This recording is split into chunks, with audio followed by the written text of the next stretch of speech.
बाप का, दादा का, भाई का, सबका बदला लेकर तेरा फैजल। ये हिंदी सिनेमा में सबसे आइकॉनिक डायलॉग्स में से एक है, पर हम इस डायलॉग, कैरेक्टर और मूवी को इतना पसंद क्यों करते हैं? क्योंकि ये एक बहुत बेसिक ह्यूमन फीलिंग के बारे में है, बदला। इस मूवी का हर कैरेक्टर मानो एक समान है, चाहे वो शाहिद खान हो, सरदार खान हो, उस हरामी को हमें मिटाना है, फैजल हो या फिर डेफिनेट हो। और आप कोई से नहीं डरते हैं, आपको ही मेरा इज्जत करना चाहिए, हम आपसे भी नहीं डरते हैं। सब बदले के पीछे भाग रहे हैं और इन कैरेक्टर्स की कहानियों को देखकर हमारे मन में एक अच्छी फीलिंग आती है जब उनका बदला पूरा हो जाता है, क्योंकि बदले की फीलिंग ही इतनी अच्छी होती है। और इतिहास में आप कई कहानियां पढ़ोगे तो सब में रिवेंज या फिर बदला बहुत जरूरी है, चाहे वो रामायण हो या फिर महाभारत, शेक्सपियर का हैमलेट हो या फिर काउंट ऑफ मोंटी क्रिस्टो। इन सभी कहानियों में हम चाहते कि वो किरदार जीते जो बदले के पीछे भाग रहा है। और यही हुआ जब अतीक अहमद और उनके भाई लाइव टेलीविजन में मारे गए। कई लोग सोशल मीडिया पर सेलिब्रेट कर रहे थे इसको। एक बीजेपी लीडर ने तो ये भी कहा कि एक तरीके का आसमानी फैसला है। इनफैक्ट आज तक इनकाउंटर के पहले ही लोगों से सवाल कर रहा था कि कौन कौन चाहता है अतीक का इनकाउंटर। उन्होंने कहा कि अतीक अहमद पर 100 से ज्यादा केसेस हैं। करीब 40 साल से उसके नाम से उत्तर प्रदेश में लोग डरते थे। जब हम छोटे छोटे हुआ करते थे तो प्रत्येक बसों पे अगर अतीक अहमद नहीं लिखा होता था तो वो बसें चलती नहीं थी, इतना खौफ था। और अतीक अहमद ने कई परिवारों की जिंदगियां तहस नहस करी है और कोर्ट्स ने भी कोई एक्शन नहीं लिया। कई बार अतीक अहमद का ट्रायल हुआ तो, पर अतीक के ट्रायल के लिए 10 जजेस चेंज हुए। किस वजह से? अतीक के डर की वजह से। तो फिर ऑप्शन बचा ही क्या अतीक को खुली छूट दे दी जाए कि वो लोगों की जिंदगियां बर्बाद कर सकता है? इसी वजह से कुछ लोग कह रहे हैं कि ये कोई हत्या नहीं है, ये बल्कि वध है। ये सही तरीका नहीं है। हाँ जानता हूँ, लेकिन आज मैं तरीके के बारे में नहीं, नतीजे के बारे में सोच रहा हूँ। इनफैक्ट आप ये भी बोल सकते हो कि हिंदू किताबों में भी इस चीज के बारे में बात करी जा रही है। महाभारत में युद्ध के 14वें दिन अर्जुन ने वचन लिया था कि वो जयद्रथ को सूर्यास्त, सनसेट से पहले मारेगा, पर अर्जुन को रोकने के लिए द्रोण ने एक भूल भुलैया बनाया ताकि अर्जुन जयद्रथ के पास पहुंच ना पाए। जब तक अर्जुन और भगवान कृष्ण इस भूल भुलैया से निकल पाए तब तक सूर्यास्त होने वाला था। पर फिर भगवान कृष्ण ने क्या किया? भगवान कृष्ण ने घने बादल यूज करके सूर्य को छुपा दिया। इसे कौरव्स को लगा कि अब तो शाम हो गई, उनको लड़ाई नहीं करनी होगी। जयद्रथ ने भी उस दिन के लिए लड़ाई बंद कर दी, पर इसी समय अर्जुन आया और उसने जयद्रथ को मार दिया। तो बेसिकली भगवान कृष्ण ने भी चीटिंग करी ताकि वो कुरुक्षेत्र में जीत पाए, क्योंकि वो मानते थे कि एक गलत रास्ता चुनना एक नेक चीज के लिए सही है। और अतीक अहमद के बारे में जो विवाद हो रहा है वो भी इसी चीज के बारे में है कि क्या कोई गलत रास्ता चुनना एक क्रिमिनल को मारने के लिए सही है या नहीं। और लोग कहते कि अगर अतीक अहमद एक क्रिमिनल था तो उसका इस तरह मर जाना, उससे क्या प्रॉब्लम है लोगों को? पर अगर यही न्याय है और कोई भी तरीका अलाउड है तो सब लोग उठाओ कुल्हाड़ी और देव बछेड़ा। पर क्या ये न्याय है? ये तो बदला ही हो गया। बहुत सारे लोगों को लगता है कि महाभारत बदले की कहानी है, इसमें पांडव कौरवों से बदला ले रहे हैं, पर ऐसा नहीं है। महाभारत में, भगवत गीता में भगवान कृष्ण ने हर जगह न्याय की, जस्टिस की बात की, उसके असली मतलब की बात की। तो फिर सही कौन है?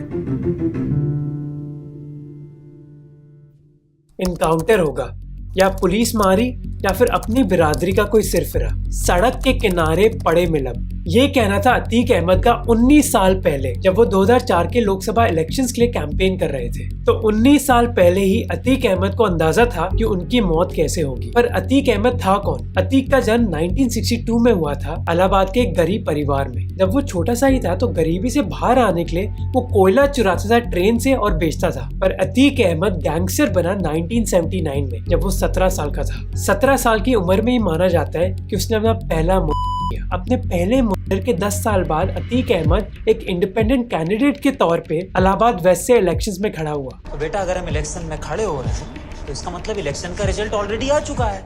ये वो समय था जब राम जन्मभूमि की मूवमेंट अपनी सीमा पर थी और उत्तर प्रदेश के कई मुस्लिम डरे हुए थे कि भविष्य में होगा क्या उनके साथ। जब हमारा मजहब ही नहीं रह जा रहा है, कोई चीज नहीं, तो हमारा क्या है? अतीक अहमद ने इसी डर को यूज किया और इलेक्शन जीता। और यही इलेक्शंस नहीं, अतीक अहमद 2 और स्टेट इलेक्शंस जीता। 1995 में अतीक अहमद को नेशनल अटेंशन मिला था जब उन्होंने और उनके साथियों ने मायावती को अटैक किया था स्टेज पर। लखनऊ के गेस्ट हाउस में मायावती अपने विधायकों के साथ मौजूद थी। समाजवादी पार्टी के समर्थकों ने गुंडागर्दी की, मारपीट की, मायावती के साथ शर्मनाक बदसलूकी की गई। अतीक अहमद एक ऐसा नेता बन गया था जिसको हम बोलते हैं बाहुबली नेता। 1996 में तो मुलायम सिंह यादव ने अपनी पार्टी में डाल दिया अतीक अहमद को। अतीक अहमद इनफैक्ट 5 बार स्टेट के पार्लियामेंट में गया इलेक्शन जीतने के बाद, और 1 बार नेशनल पार्लियामेंट में। 30 साल में अतीक अहमद ने करोड़ों का माफिया एम्पायर बनाया। अतीक अहमद जमीन और प्रॉपर्टी खरीदता था बहुत कम दामों में। कैसे? ओनर्स को धमकी देकर, और जो लोग नहीं मानते उनको कई बार किडनैप कर लिया जाता। जैसे लखनऊ का ट्रेडर मोहित जायसवाल कि यूपी के इस बाहुबली ने रंगदारी के लिए ही बिजनेसमैन को किडनैप करवाया था। और अतीक अहमद तब कहा था? जेल में। अपनी पूरी जिंदगी में अतीक अहमद पर 100 से ज्यादा क्रिमिनल केसेस लगे थे, इंक्लूडिंग मर्डर और किडनैपिंग। अब आप सोच रहे होंगे कि कोई भी वोटर अतीक अहमद जो एक गैंगस्टर था उसको वोट क्यों देगा, और कोई भी पॉलिटिकल पार्टी ऐसे गैंगस्टर्स को क्यों रखेगी? वो वोटर्स ऑब्वियसली बेवकूफ होंगे ना, तभी तो वो क्रिमिनल को वोट दे रहे हैं। नहीं, पर वो वोटर बेवकूफ नहीं है, वो अपने हित के लिए वोट दे रहा है। इस पर एक बहुत अच्छी किताब लिखी है मिलन वैष्णव ने, व्हेन क्राइम पेज, जहाँ उन्होंने कई बाहुबली नेता के बारे में बात करी है, चाहे वो अतीक अहमद हो या फिर राजा भैया। अब इन बाहुबली नेता का इतिहास मैं आपको बताता हूँ। इंडिया की इंडिपेंडेंस के पहले 40 सालों में कांग्रेस सबसे बड़ी पार्टी थी, और कई बार कांग्रेस को क्रिमिनल्स की जरूरत थी पोल बूथ कैप्चर करने के लिए या फिर काम करवाने के लिए, क्योंकि क्रिमिनल्स के पास आदमी होते थे। तो उस समय सभी गैंगस्टर्स कांग्रेस के लिए काम करते थे। तो क्रिमिनल्स कांग्रेस को आदमी देते और उनका काम करते, और रिटर्न में कांग्रेस पार्टी क्रिमिनल्स को प्रोटेक्शन देती कि हम तुम्हारे खिलाफ कुछ नहीं करेंगे। ये सिलसिला 30 सालों तक चला। पर 1980s में इंडियन राजनीति में कंपटीशन बढ़ गया, तो फिर क्रिमिनल्स को समझ आया कि अब कोई गारंटी नहीं है कि कांग्रेस की ही सरकार होगी, और अगर कांग्रेस की सरकार नहीं हुई तो हो सकता है उनको जेल में जाना पड़े। इसलिए क्रिमिनल्स ने डिसाइड किया कि अब वो पॉलिटिक्स में खुद एंटर कर जाएंगे, क्योंकि अपनी प्रोटेक्शन करने के लिए सबसे अच्छा तरीका है नेता बन जाओ। और नेता बनने से उनको बस प्रोटेक्शन नहीं मिलेगी, बल्कि उनकी कमाई भी होगी स्टेट के टेंडर कॉन्ट्रैक्ट जीतने से। 2013 की एक स्टडी ने दिखाया कि एक विधायक की दौलत ऑन एवरेज 222% से बढ़ जाती है बस एक टर्म में। तो फिर कौन गैंगस्टर नेता नहीं बनना चाहेगा? और ये चीज पॉलिटिकल पार्टीज के लिए भी फायदेमंद थी। 2019 के जनरल इलेक्शन को हम छोड़ दें तो 3 जनरल इलेक्शंस में क्रिमिनल चार्ज रखने वाले कैंडिडेट की जीतने की चांसेस साफ कैंडिडेट से 3 गुना ज्यादा होती है। ये इसलिए है क्योंकि ऐसे कैंडिडेट के पास पैसा है। आप भी जानते हैं कि आज एक इलेक्शन जीतने के लिए करोड़ों रुपए चाहिए होते हैं। इसलिए पॉलिटिकल पार्टीज चाहती है कि हम उन कैंडिडेट्स को टिकट दें जो खुद अपना खर्चा चला पाए, और इन गैंगस्टर के पास पैसा भी है और आदमी भी एक इलेक्शन जीतने के लिए, क्योंकि यही आदमी सड़क सड़क जाकर प्रचार करते कैंडिडेट के बारे में। इसलिए इन क्रिमिनल कैंडिडेट्स के लिए जीतना ज्यादा आसान हो जाता है। और इंटरेस्टिंग बात यह है कि ऐसे लोग अपने खुद के क्रिमिनल चार्जेस भी बहुत शान और शौकत से बताते हैं, छिपाने की कुछ जरूरत नहीं है। वैसे ये था अतीक अहमद का मैनिफेस्टो। तो ये कैंडिडेट्स उल्टा बताना चाहते हैं अपने वोटर को कि उन पर क्रिमिनल चार्जेस हैं। क्यों? क्योंकि वो ये साबित करना चाहते हैं कि वो दबंग है। बाहुबली बहुत अच्छे लोगों को कहा जाता है, और बाहुबली आपको शायद न मालूम हो, ईश्वर को भी कहा जाता है। और ये इमेज दिखाना उन इलाकों में जरूरी है या सरकार कुछ काम नहीं कर पाती, जबकि ये दबंग क्रिमिनल्स लोगों को बता पाते हैं कि हमारे इलाके में कम से कम हम कुछ काम तो करवा सकते हैं। गरीबों के मसीहा हैं, जब भी कोई यो काम लेके जाता है उसके लिए वो हर वक्त तैयार रहते हैं, चाहे जेल में हो, चाहे बाहर हो, चाहे घर पे हो, कहीं भी हो। जैसे मान लीजिए कि आपके घर पर आपके पड़ोसी ने कब्जा कर लिया। अब अगर आप कोर्ट की उम्मीद लगाओगे तो उससे कुछ सॉल्व नहीं होगा, पर अगर आप इस दबंग क्रिमिनल को जानते हो तो वो आपके घर पर आएगा, पड़ोसी को चाटा मारेगा और इशू सॉल्व कर देगा। और ऐसे इलाकों में यही छवि इन क्रिमिनल्स की कि ये रॉबिन हुड है, ये गरीबों की मदद करते हैं। और इसी तरह अतीक अहमद 5 बार एमएलए बने उत्तर प्रदेश में। 2003 में 5वीं बार एमएलए बनने के बाद 2004 में उन्होंने लोकसभा इलेक्शंस लड़े। लोकसभा इलेक्शंस में जीतने के बाद उनकी एमएलए सीट खाली हो गई, जिसके बाद उनके भाई अशरफ उस कॉन्स्टिट्यूएंसी से फिर लड़ने लग गए। पर अतीक की तरह उनका भाई वो सीट जीत नहीं पाया। वो सीट जीती राजू पाल ने, और वो भी एक लोकल डॉन था। तो एक माफिया के खिलाफ दूसरा माफिया। इस सीट का इलेक्शन हुआ था अक्टूबर 2004 में, और 1 महीने के बाद अतीक के आदमियों ने राजू पर फायर किया, पर राजू बच गया। दिसंबर में एक और बार फायरिंग हुई, इस बार भी राजू बच गया। पर 1 महीने के बाद जनवरी 2005 में अतीक के आदमियों ने एक और बार ट्राई किया, और इस बार उन्होंने 19 गोलियां डाली और राजू की हत्या कर दी। राजू की 9 दिन पहले ही शादी हुई थी। उनकी बीवी का नाम था पूजा पाल। राजू की हत्या के बाद पूजा को टिकट दी गई बहुजन समाज पार्टी से, पर इस बार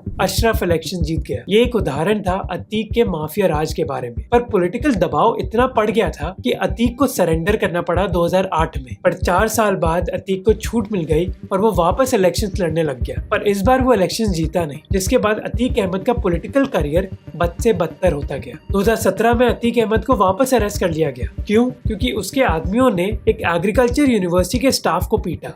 14 दिसंबर 2016 को इलाहाबाद के शियार्ट्स एग्रीकल्चर यूनिवर्सिटी से निष्कासित 2 छात्रों के निलंबन पर अतीक अहमद और 50 गुर्गों शिक्षकों और कर्मचारियों से मारपीट की थी। 2019 में अतीक अहमद ने प्रधानमंत्री मोदी के खिलाफ लड़ाई करी लोकसभा इलेक्शंस में, पर अतीक को बस 855 वोट्स मिले। और इसी साल अतीक अहमद के आदमियों ने उमेश पाल को भी मार दिया, जो राजू पाल के मर्डर में एक प्राइम विटनेस था। जिसके बाद योगी सरकार ने अतीक अहमद के खिलाफ एक्शन लेने का निर्णय लिया। ये है जया पाल, उमेश पाल की बीवी, वही उमेश जो प्राइम विटनेस था राजू पाल के मर्डर केस में। और अलेजिडली इसका कत्ल करवाया अतीक अहमद के बेटे असाद अहमद ने। और रिसेंटली असाद अहमद को मारा गया एक पुलिस एनकाउंटर में। MPN gangster Atiq Ahmad's son Asad was killed in an encounter by the UP police in Jhansi. और देखिए कि जया पाल क्या कह रही है असाद अहमद के एनकाउंटर के बारे में। तो अशरफ के साथ क्या होना चाहिए? ये शासन प्रशासन उनके साथ उचित कार्रवाई करे और कड़ी से कड़ी सजा दी जाए। अब अगर हम में से कई लोग उनकी जगह होते तो हम भी यही चीज की मांग कर रहे होते। उनके पति की क्या गलती थी? वो तो एक बस विटनेस था, उसको क्यों मारा गया? और जयापाल अकेली नहीं है। अतीक अहमद के कारनामों की वजह से कई परिवारों पर असर पड़ा है। जैसे मैंने YouTube कम्युनिटी पर एक पोल लिया कि अतीक अहमद की किलिंग क्या एक अच्छी चीज थी या फिर बुरी। इस अकाउंट ने कहा कि मुझे उसके लिए कोई अफसोस नहीं है, वो कन्विक्टेड मर्डरर्स हैं जिन्होंने कई परिवार उजाड़े हैं। इस रेडिटर ने कहा कि अतीक की मौत की वजह से कई लोग जो अतीक के क्राइम्स के शिकार थे उनको चैन मिलेगा और कई लोग ऐसे जस्टिस से खुश हैं। अतीक ने तो खुद ही कहा था कि वो रोड की साइड पर मरेगा। पर ये जस्टिस कैसे हुए? तो बदला लेना है। आप सुनो भगवान कृष्ण इस बारे में क्या बोलते हैं। गुस्सा हमारी बुद्धि को ब्रश करता है। गुस्से में क्या हुआ न्याय जस्टिस नहीं है, वो तो रिवेंज है, प्रतिशोध है, बदला है। अब मैं समझ सकता हूँ कि मेरे लिए इस कमरे में बैठ के सब बोलना आसान है, और अगर मेरे साथ ये हुआ होता तो मैं भी बदला लेने का सोच रहा होता। मैं बदले का डिजायर समझता हूँ, पर हमारा जस्टिस सिस्टम उस बदले के डिजायर को पूरा करने के लिए नहीं डिजाइन। एक तरफ ये जस्टिस सिस्टम है जिसमें हम हमारा गुस्सा निकालना चाहते हैं क्योंकि एक इमोशनल अप्रोच है, इसमें पता थोड़ी चलेगा कितनी सजा देनी है, सड़क पर चलते हुए गोली मारनी है। और एक तरफ कोर्ट है।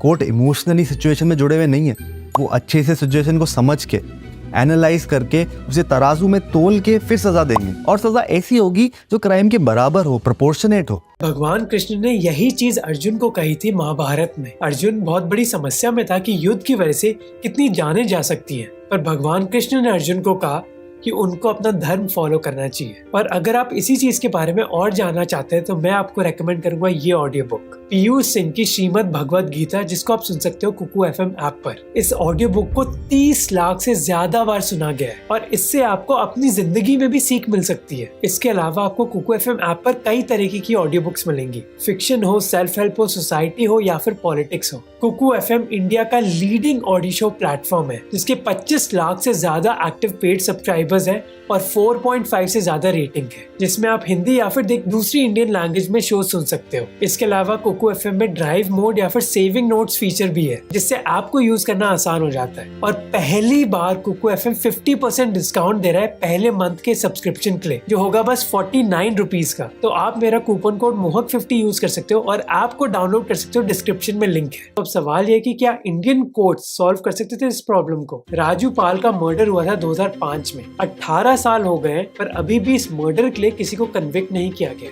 101 केसेस फाइल करने के बाद फाइनली 28 मार्च को अतीक अहमद कन्विक्टेड हुए इस मर्डर में, और ये भी मुमकिन हुआ क्योंकि किसी तरह उमेश पाल ने गवाही दे दी अतीक अहमद के खिलाफ। पर यूपी पुलिस उमेश पाल को सेफ्टी दे नहीं पाई, जिस वजह से उनका मर्डर हो गया। इसी वजह से अतीक अहमद जैसे बाहुबली लीडर्स के खिलाफ कोई गवाही देना नहीं चाहता। और अगर कोई दे भी तो सालों लग जाते कोई केस सॉल्व करने के लिए। और ये प्रॉब्लम बहुत बुरी है अभी। और बस डिले की बात नहीं है, कई बार हमारा जस्टिस सिस्टम अपना काम भी नहीं करता। जैसे 2002 में केरला के कोर्ट ने अहमद कोया को सजा नहीं दी थी, जिसने एक 13 साल की लड़की का रेप और मर्डर किया। तो फिर उस लड़की के पिताजी ने क्या किया, वो खुद रेपिस्ट के पास गया और उसको गोली मार दी। 2022 में इंडियन कोर्ट्स में 4 करोड़ 70 लाख केसेस पेंडिंग है। इतने सारे केसेस पेंडिंग इस वजह से भी हैं क्योंकि हमारे कोर्ट्स में इतनी ज्यादा वैकेंसीज हैं। जहां इंडिया के हाई कोर्ट्स में करीब 1100 जजेस होने चाहिए, अभी हाई कोर्ट में बस करीब 700 जजेस ही हैं। मिनिस्ट्री ऑफ फाइनेंस की एक स्टडी के हिसाब से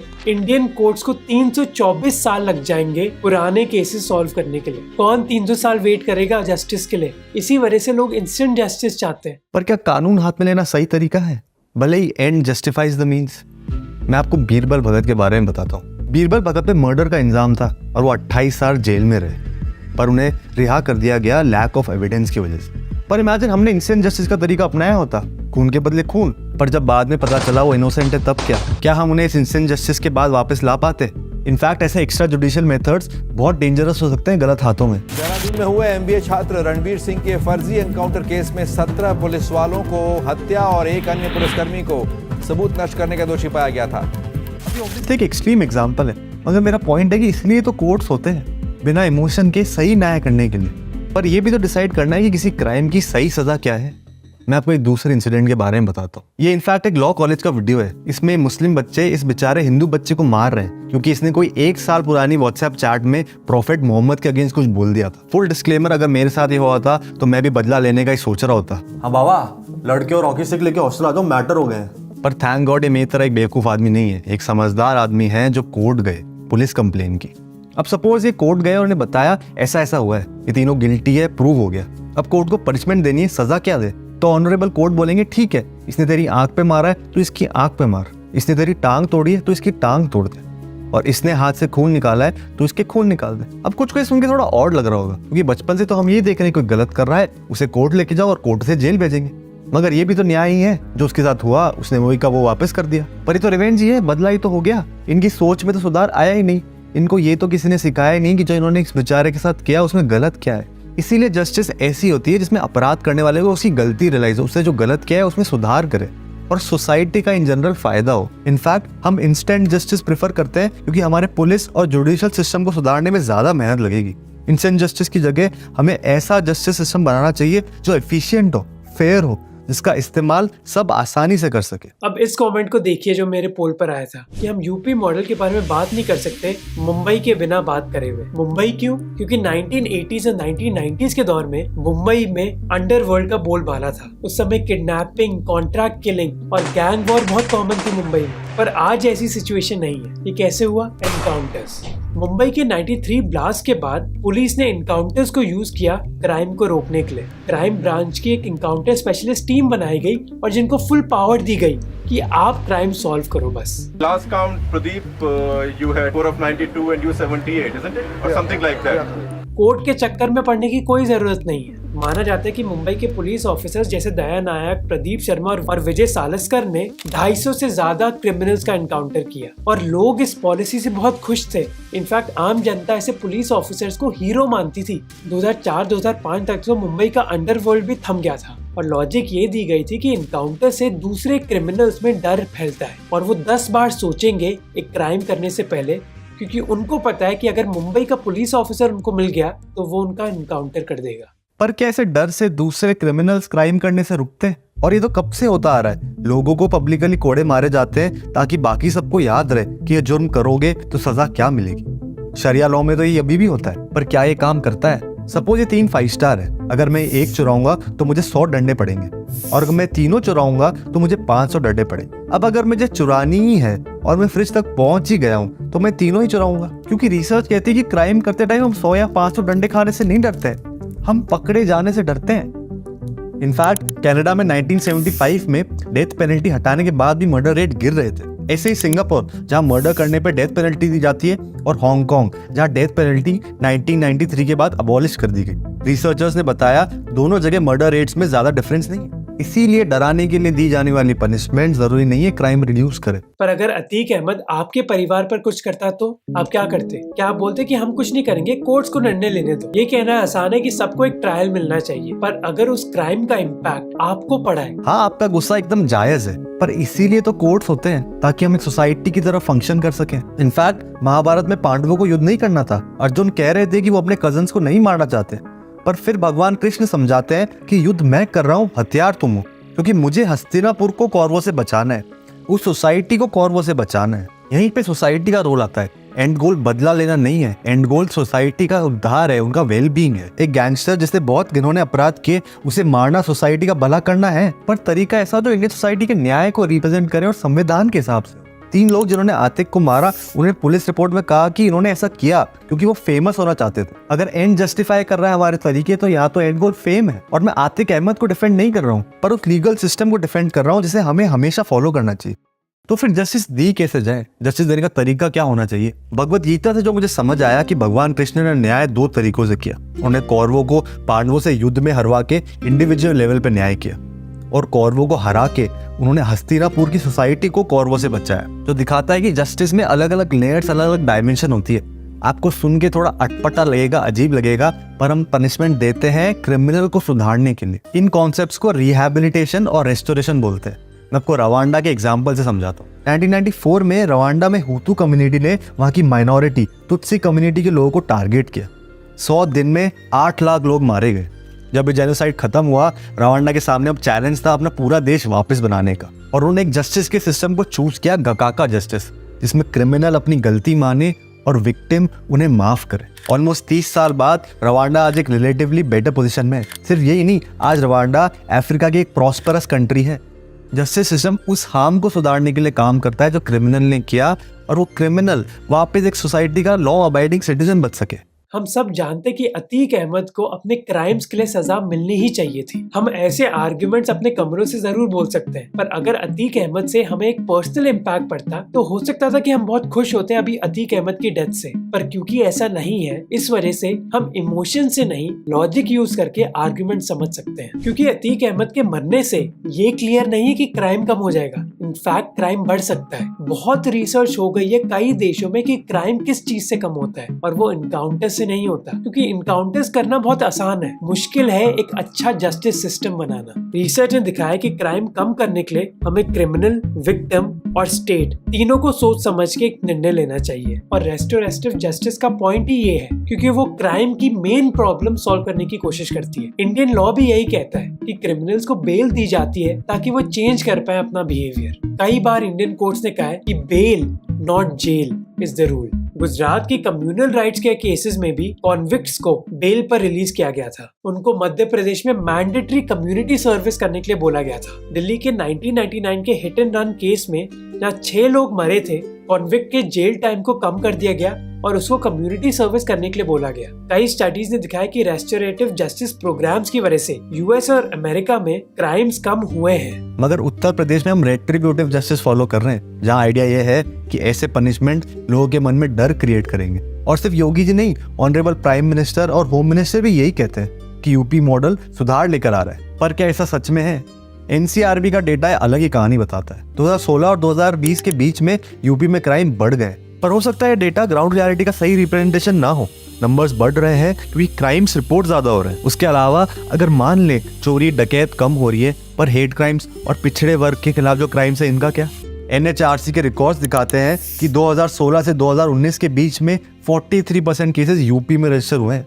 और इसी साल सुप्रीम कोर्ट ने योगी जी की सरकार को हेट क्राइम्स पे एक्ट करने को कहा है। भले ही शॉर्ट टर्म में बुलडोजर जस्टिस इनकाउंटर राज अच्छा लग रहा हो, काम करता हुआ दिख रहा हो, पर इवेंचुअली ये हमारे रूल ऑफ लॉ के खिलाफ काम करता है और पब्लिक का जस्टिस सिस्टम और कोर्ट से विश्वास और कम करता है। और अगर एक क्विक फिक्स है जैसा सभी क्लेम करते हैं, तो अल्टीमेटली हमारे कॉन्स्टिट्यूशन, हमारे डेमोक्रेटिक इंस्टीट्यूशन को कमजोर कर रहा है। और क्या आपको लगता है हमें ऐसा रिस्क लेना चाहिए? अब चीफ मिनिस्टर योगी आदित्यनाथ की मानो तो ऐसी इनकाउंटर और बुलडोजर पॉलिसी से इम्पैक्ट पड़ रहा है यूपी के क्राइम पर। अब कोई पेशेवर अपराधी और माफिया किसी उद्यमी को फोन से डरा धमका नहीं सकता, कोई नहीं डरा धमका सकता। अब ये जरूर है कि हमारा जस्टिस सिस्टम परफेक्ट नहीं है और क्रिमिनल्स को सजा मिलना बहुत जरूरी है हमारे समाज के लिए, पर ये भी जरूरी है कि जस्टिस इमोशन से नहीं बल्कि इंस्टीट्यूशन से चलना चाहिए, तभी हमारा समाज डेवलप कर पाएगा। क्योंकि बदला लेना आसान है, रूल ऑफ लॉ बनाना इतना आसान नहीं है। वीडियो अच्छा लगा तो हमारे चैनल को भी सब्सक्राइब करना और बटवाई के चैनल को भी, जो बहुत अच्छे एक्सप्लेनर वीडियोस बनाता है। और ये वीडियो अच्छा लगा तो ये वीडियो भी आपको अच्छा लगेगा, जहाँ हम बात करते हैं कि इंडिया में इतने क्रीपी और शेडी बाबाज इतने पॉपुलर क्यों हो जाते हैं, तो उसको जरूर देखना।